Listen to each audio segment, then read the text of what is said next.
Can you hear me now? I can hear you. Nice to meet you, Yash. Same here. My question is about identity shifting of identity. The question is that I have created a new identity for myself, and the question I want to ask is that how can I be the new version of myself 24/7, means all the time. There are times during the day when the old programming tries to come up, or I try to pay attention to present thoughts, uh, or thoughts on present result, and I go back to my old self and I have to bring it back, and it feels a little bit uncomfortable. Is it normal, or do I need to do something for that? Well, to identity shift, it's much easier to behave your way into new identity than think your way into new identity. So the best advice I could give you is start doing things out of your comfort zone from your new identity. Okay. Okay. You have to be willing to fail at your future self and succeed at your present self.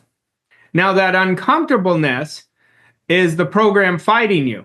So when you have that uncomfortableness, I want you to talk to the program, say, I know what you're trying to do. You're trying to protect me. I don't need your protection. This is where I'm going. And then you want to mentally rehearse yourself behaving from the new identity. I want you to see yourself with full confidence. And then you have to be really great at accepting and rejecting ideas. You only accept ideas that are in harmony with the new identity. But you want to stop. Don't tell yourself, I'm going to do this for 6 months. Say, I'm going to just do it for today. And then tomorrow, do it for today. But nothing is going to change your new identity more by the actions you take. You can't act from your old self. You have to act from the new self. So I want you to get out of your comfort zone. Okay. All right, great. All right, thank you, Yash. Elizabeth, you're next.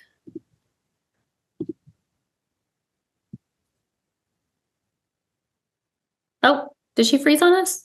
No, she's muted. There you go. Okay. Hi, Arash. Hi, Mikey. Happy holidays. Happy holidays, Elizabeth. My question is, I've been feeling a lot of resistance around stopping working on things that I'm passionate about. So just wondering what kind of boundary or what that might be about. Because I get up at 5 every day, and I have for years, and I'm very protective about my time in the morning before anyone's awake. But even when, everyone starts waking up, I just still want more time. And I find myself just wanting to go back throughout the day every time I get a spare moment and work on other, things that I'm trying to progress forward. So just wondering how you stop yourself from doing that, or why would that just be coming up? The resistance, like, are you feeling bad because that's coming up? I just want more time. Like I want a whole day, I want more time to be, writing things for my course and just different aspects of what I'm passionate about. And I just feel like I don't feel like there's not enough time. I just feel like I want it all. Like I feel very energetic and channeling certain things forward. And I don't know, I'm just finding a difficulty stopping that and switching gears to, okay, now it's family, and I want to put it out of my mind, the work stuff, which I don't feel like it's work because it's fun. So that's coming up recently. I don't think this is a bad thing. I think you've created a magnificent obsession for yourself. What I would tell you, where instead of feeling bad about it, what I would tell you to do is manage your activity so you allow yourself more time to do the things you love. So plan it in your day. So if you wake up at 5, maybe you wake up at 4:30. 30 minutes is not going to make a big difference, but it'll make a big in terms of sleep, but it'll make a big difference in terms of what you're talking to me about. Okay. So everybody has the same amount of time. It's what we're doing with that time. So I would plan your day. I mean, you know this because I've worked with you. If you're not planning your day the night before, the day is going to own you. So you've got to make sure, if you're not doing it, you've got to make sure that is an absolute habit. Yeah, I am doing it. And thanks for saying that, because that's what I feel like. It's a magnificent obsession. It's a good thing, but I'll get up at 5 and everyone could get up at 8, and those 3 hours, I'm just like, I want 4, I want 5, because I just want to do it more. So do you think it's just about being more disciplined? I'm saying at 8 o'clock, I shut off from this and I switch to family. I think it's about saying, screw it. I'm not going to overthink this. I'm going to do what I want. That's what I think it is. I think it's about your philosophy more than anything. I think you're getting too mechanical. You're not trusting what you want to do. And I think you should allow yourself to trust what you want to do, because that's when you're on fire. And that's how you're going to be a better mom. That's how you're going to be a better wife. You're going to be better when you're doing the things you love than just checking a box to do something. So I would give yourself permission more than anything, that it's not just okay, it's great how I'm feeling, and something magical is coming from this. So I'm going to keep feeding it instead of creating a bad relationship with it by feeling any type of resistance. Okay. Yeah, I feel like it's a jump off point. Like, I feel like a lot of things are just about to go in the right way. So thank you for giving me that permission to move. Absolutely. All right. Thank you, Elizabeth. Owen, you're up next. You got to turn your camera on. If you know you're next in line, go ahead and turn your camera on in plenty of time for me to call on you.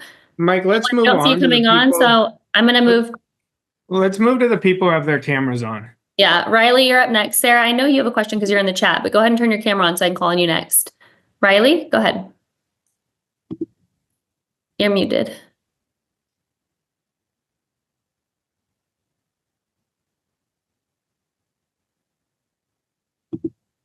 You're still muted. Hello. Thank you so much. So I've seen great results with the goal cards. I love the goal cards. But I'm only seeing results with the goal I call one amount and one account, I call it. But so I did it. I tried a goal card making $50,000 a month. And a few weeks in, I started feeling money go away from me. So it scared me. So I thought I'd better switch to the one amount and one account goal, which then I see better results. So I was wondering what's wrong with, what am I doing wrong with a monthly income? Nothing. I mean, it's not that you're doing anything wrong, but the whole purpose of the goal card is to get your mind focused on what you want all day. Now, you still have to build the right disciplines. You still have to elevate your standards. You still have to work with certain actions. Decision without action is delusion. So you've got to observe your behaviors from the goal that you want, or are they aligned? If they're not aligned, you're going to be in delusion. So you've got to understand what the purpose of the goal card is, number one, but you can't ever not take action. Action is the most important thing we do every day. It's the bridge that takes us with our mindset to where we want to be. So if somebody just told me they just look at the goal card, I promise you, they're not going to get consistent, sustained, elevated results. Okay. All right. Okay. I thought it was maybe me being prone to spending, and it told my subconscious I could spend now, but I hear you, No. Arash.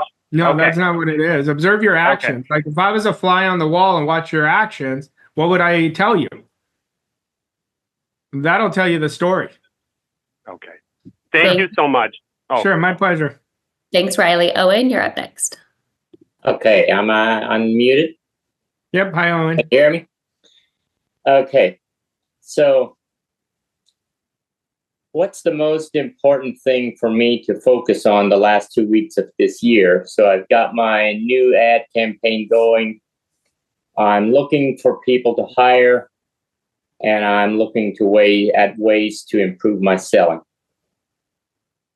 Well, let me ask you this. What do you want the next 2 weeks to look like? What is the outcome already done?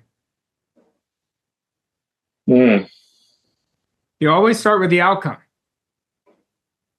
The outcome, you reverse engineer from the outcome of what you want. Then you build the right disciplines and processes that are going to get to the outcome. But everything is coming from the outcome you want. I want to be booked out at least 2 months. Okay, what does that mean? Like if you measure that for me. That would mean having jobs under contract of at least 250, 300,000. Okay. So let's work from that. So I want you to have enough sales calls over the next 2 weeks that is going to allow you to do that. So if you look at what your average close rate is, I want you, let's say you say, for me to do that would take 10 appointments over the next 2 weeks. Okay. So you bulletproof yourself and make sure you have 10 appointments. And then in your mindset, you already have achieved the 250, 300,000 booked out for 2 months. But your attitude has to be through the roof. Your attitude and expectation have to be aligned with the outcome. And I want you looking, everything that's happening throughout today, I want you to be grateful for it. Look for the good in it. But every time you're about to hesitate, I want you to act. Every time you procrastinate, I want you to act. Because that's going to be opposition. Then you'd be sending yourself a double binding message. Sometimes I want to act and I'm not sure what to do. Just do with whatever you can do. Don't force the action. Yeah. Okay. But there's always something we can do. That's right. That's what I'd like you to do. Thank you. Sure. Thank you, Owen. Liz, you're up next. Hi, Raj. How are you doing? I'm great, Liz. Good to see you again. Good to see you. So my question is very straightforward today. When it comes to doing like your processes, like morning routines and evening routines and all of that, like how do you fit in all of that plus family time and downtime and all that? So I guess my question is like, what does an average day look like for you? Like, what time do you get up? How much time do you spend with your kids after school? When do you start your evening routine? When do you go to bed? Like that kind of routine question. You know, for me, I've just gotten really productive over the years. So I get a lot done in a little amount of time. And so the more awareness you get, the more productive you're going to be. You know, like my first thing I do, first thing in the morning is for 1 minute, when my eyes open, I'm already feeling my goal already achieved. Like I'm not separate from it. I'm so grateful, so excited, have so much joy, like it's already there. And then I get out of bed. Some mornings I see my kids, but I go to the gym early in the morning. Like today, I didn't see them. And then as soon as that first hour of the day is for me to build my self-esteem, to build my programming. And then I take about an hour break. And depending on what I have, because I'm busy throughout the day, I have different coaching programs. I have leadership that I work on. I have coaching clients that I work one-on-one with. I have corporate clients. So it all depends. And then as soon as my day is done, usually it's done around 4. You know, right now, day to day, it's between my son and daughter. I go to either take them to an activity or watch their activities if they're having a match. So, and then in the evening, I always work on reframing. So I go through my day for about 2 minutes. And I would start with this morning, and I want to just watch how I behaved. Was there any lack in limitation I accepted? And if there was, I close my eyes and imagine me responding differently. So reframing is a huge process I use because it's not changing a limiting act that I had, but it's changing the impact it has on my subconscious mind. And then as soon as I'm done reframing, I go and do my power of 5. So I go and look at each part of me and make sure I align with who I wanted to be like I already had it. And then the last minute, then I unwind. I mean, it's pretty easy. Like these aren't long processes. I unwind with my family. And, you know, sometimes if I get inspired at night, I'll call Mikey or I'll call Monica and I'll work on an idea. Like I'm always working on something from inspiration. Like I've gotten really good at not forcing. I don't force anything. Like I am just like thinking about how I can do it better, So, and then the last 5 minutes before I go to sleep, I do my reprogramming work again. That's my day. I never feel rushed. I promise you, I'm never rushed. And the more, here's what I would tell you. Okay, you've got to give yourself grace. This work is about being graceful with it. It's not about being perfect. There's going to be times you're going to fall. Okay, you want to learn from the falls and start looking at the ideas you accepted that created the falls. Okay. If I told you, if I compared you today with me last year, I'm so much more effective than I was last year. I've been doing this work for 17 years on a daily basis. And I started forcing back then. Now it's much different. I just expect everything to work in my favor. But you continue to work on your mindsets. Like I told you this a few weeks ago, or maybe a month ago now. I said proximity would be huge for you. Yeah. And proximity speeds up the game. And whether you align with that or not, I don't know, but I only tell you what I know. I only tell you proximity will speed up your results like literally overnight. But I think your energy has changed. And I think you're doing a lot of good things. I would just like you not to be so hard on yourself. Okay, that's what I would recommend. You're talking to somebody who used to be very hard on themselves. So if I can change it, you can change it. But you wouldn't let me come over to your house right now or your office and hit you upside the head with a baseball bat. So you've got to stop doing it. Every time we're doing it, that's exactly what we're doing. So I will tell you, if you will just surrender, complete surrendering, and allow and believe in the process, believe in yourself, and believe that the universe is bringing you everything, that's all I want you to do. All you have to do is hit your processes every day. I just want you coming from your future self. You stack that day in and day out, and I promise you, your results, you never have to worry about them. They're going to take care of themselves. Okay, thank you. And I was laughing about that because everyone says I'm too hard on myself. So yes, I hear that. Thank you. Can you repeat one more time, please? I will tell you, you may be hard on yourself, but you're not as hard as you were a month ago. So I see energetically, because energy never lies. Energetically, I see you starting to go this way now. So consistency is what we have to build. That's our next thing for you. Okay. Okay. Thank you so much, Arash. My pleasure. Thank you, Liz. Daniel, you're up next.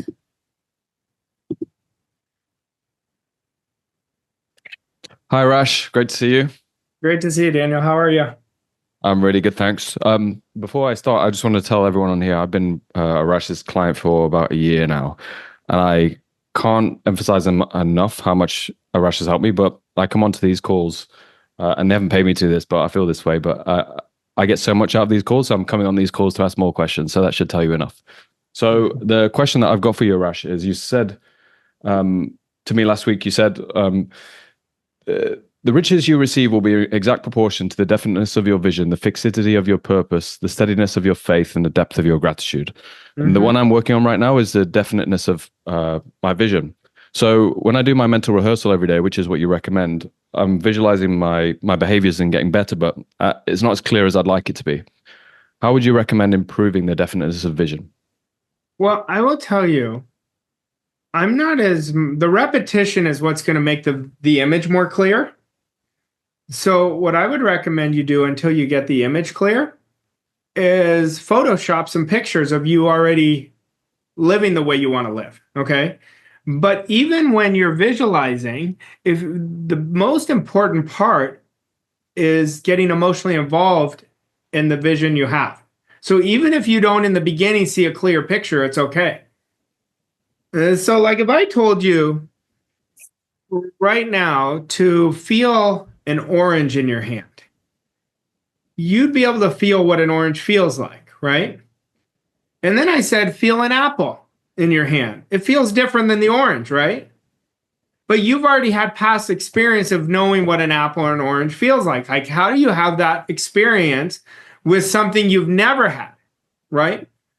So the emotion the repetition of being emotionally involved in it, even if you don't see the clear picture, will create the clear picture. What I do want you to see, instead of seeing it sequentially of how you're going to do it, don't ever do that in your visualization.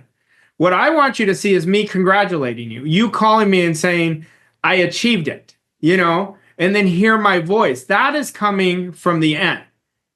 That's the only image I need you to have. Okay, the other images will start piecing together.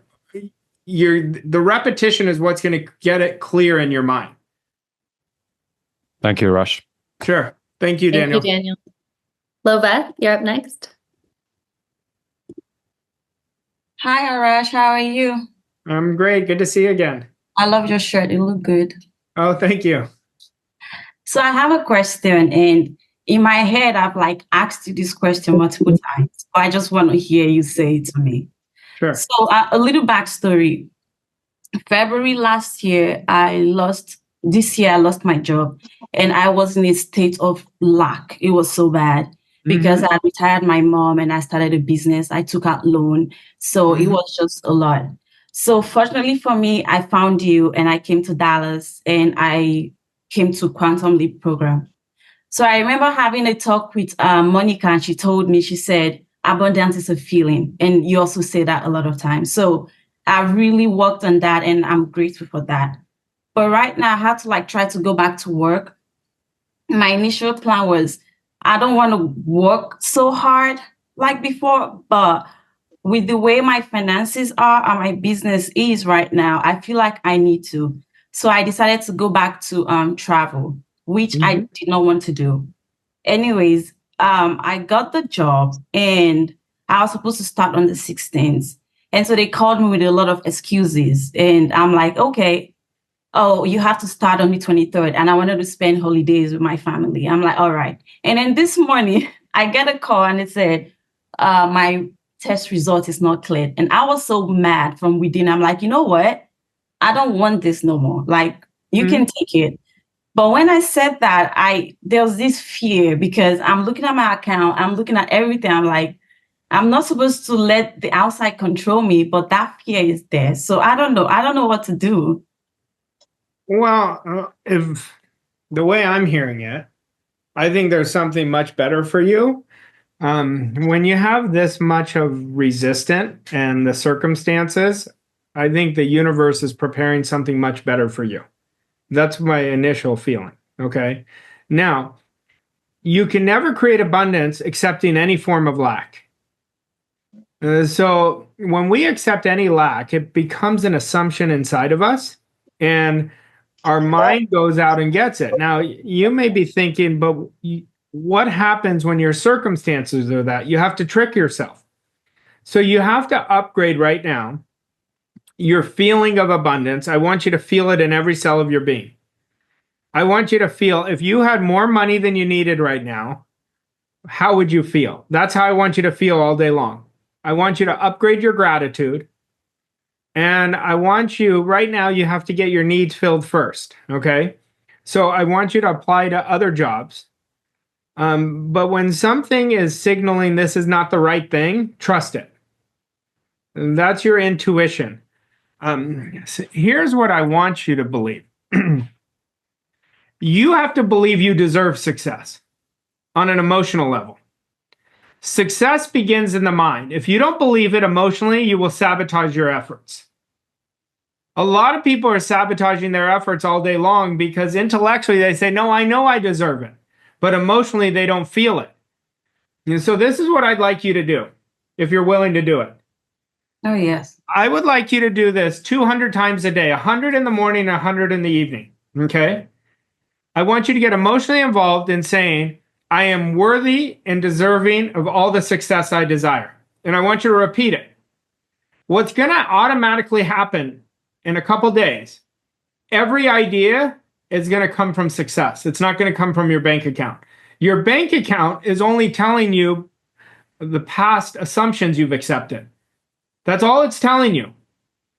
Now, what you're doing from today on is what's going to replenish that bank account in great avalanches of abundance. That's what I want you to expect. You have a mind, I have a mind. If I can create great success, so can you. There's nothing different between us. You know, I've been in your shoes, so I know exactly how you feel. Like, well, that's what got me into this work.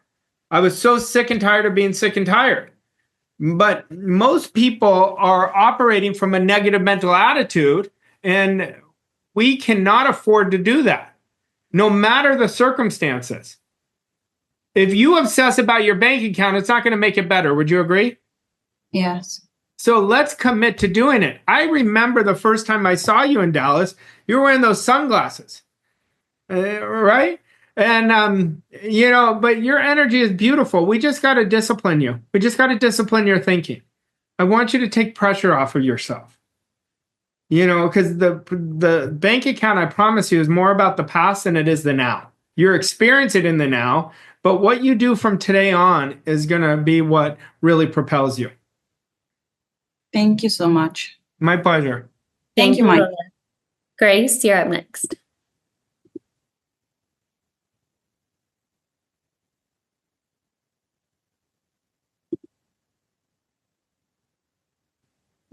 There we go. Hello, Mikey. Hello, Arash. Hi, Grace. How are you? I'm doing very well, thank you. So I've been following you guys since Dr. Gallagher Institute for a while now. And as much as I like to, I've not been able to pay for any of the coaching sessions, right?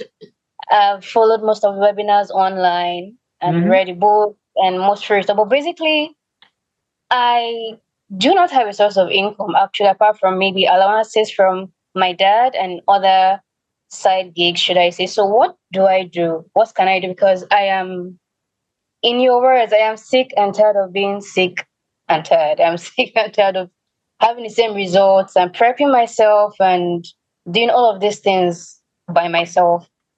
What is your goal? What do you want?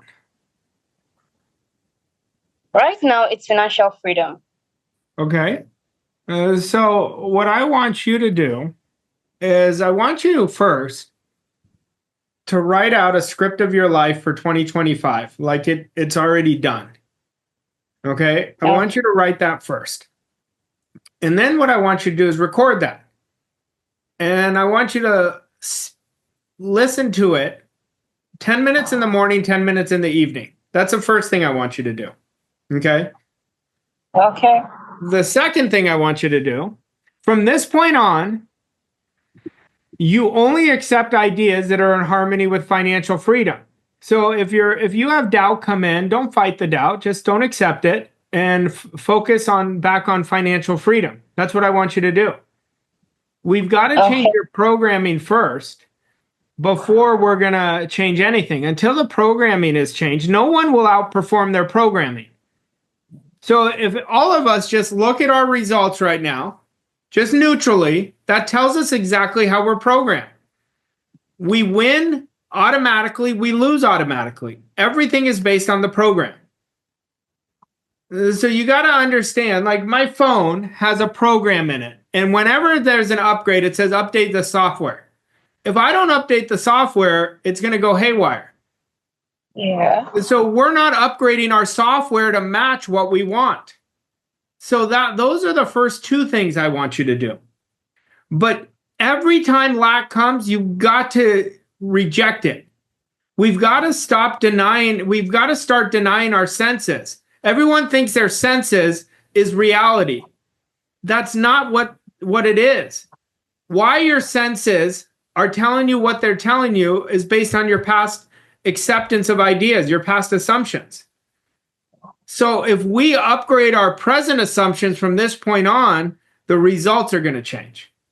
And when an opportunity comes, because I'm telling you, it's going to come quickly, because when you start doing the right work, the universe wants to give you some breadcrumbs to say you're going in the right direction. So opportunities are going to come. Your job is to act on them. That's how we're going to start with this. Okay. Okay, Arash. Thank you I so say much. this all the time. I get clients who've created great results in one area and now want to jump their financial freedom, for example.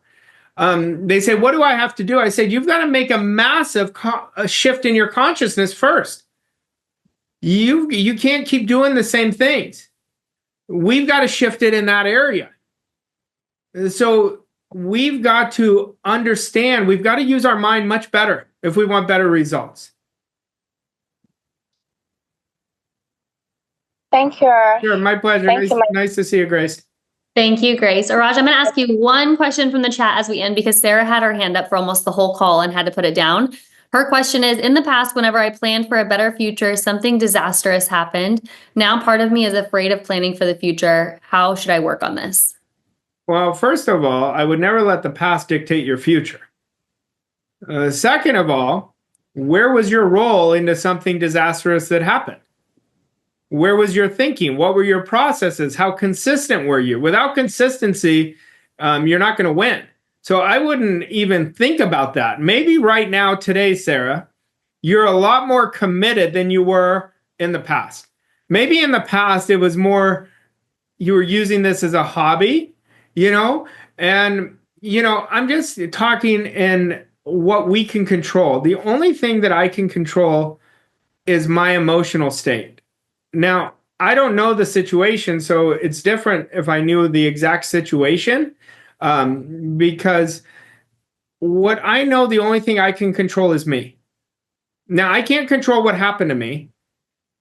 I mean, all of us have had, I'm 48. I always say this. By the time you're in your 40s, I don't know anyone who hadn't had some type of difficulty or great adversity that they've had to overcome. So I'm not sure to be able to exactly decipher what happened. But what I will tell you, and this is for all of us, we have to understand what we do today is what matters. Our attitude matters of every situation. And there's nothing more important to me than helping people get over their old circumstance or old situation. I think we've got to look at it so we don't let that situation keep hurting us over and over again. Awesome. Thank you, Raj. Thanks all of you for coming with such great questions. We will be back every day this week, same place, same time, same link. So join us back tomorrow at 11 a.m. Eastern for another Q&A with Raj, and we'll see you then. Thanks, Raj. Thanks, Mikey.